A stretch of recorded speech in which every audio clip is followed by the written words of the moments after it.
Unusually for a banker, in some respects, I did an arts degree at Oxford, and I wanted to do something which was, fairly analytical based, fairly research driven, which is using some of the skills I'd picked up as an art student.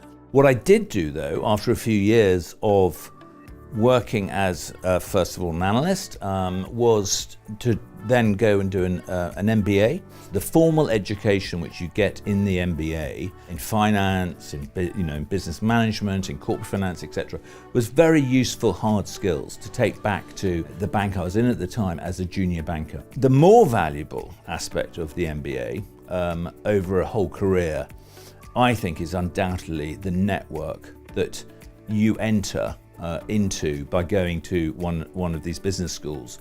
And if I think today, to give you an example, at least 5 of my classmates from those MBA days many years ago are now clients of mine and of the banks. And here I am, 25 years on from doing that MBA, and I'm still a banker and still very much enjoying it.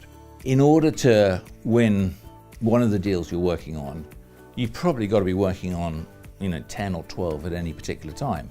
So you've got to be able to have a certain mind which is capable of switching subjects very quickly between calls, between meetings, and it could be one time you're selling a business, that meeting, and then you're suddenly rushing into the next when you're buying something. But you've also got to be doing it in a way, as a banker, because you're in a service industry, that the client who is at that, whatever that meeting is given the impression that their deal and their business and their affairs are the single most important thing for you. In fact, the only thing which is really on your mind at any particular time is their affairs and not someone else's.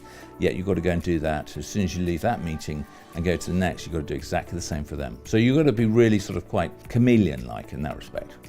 I don't think anyone yet has worked out how you can digitize giving good advice on a live deal, for example.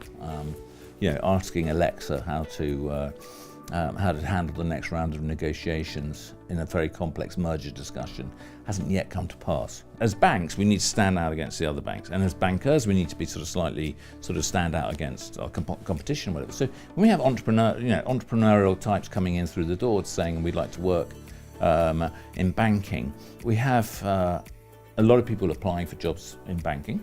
Everyone knows that. Just tenacity. Just keep going. Just be a pain. Call up HR. Just get noticed, Send in emails, do whatever. Meet someone,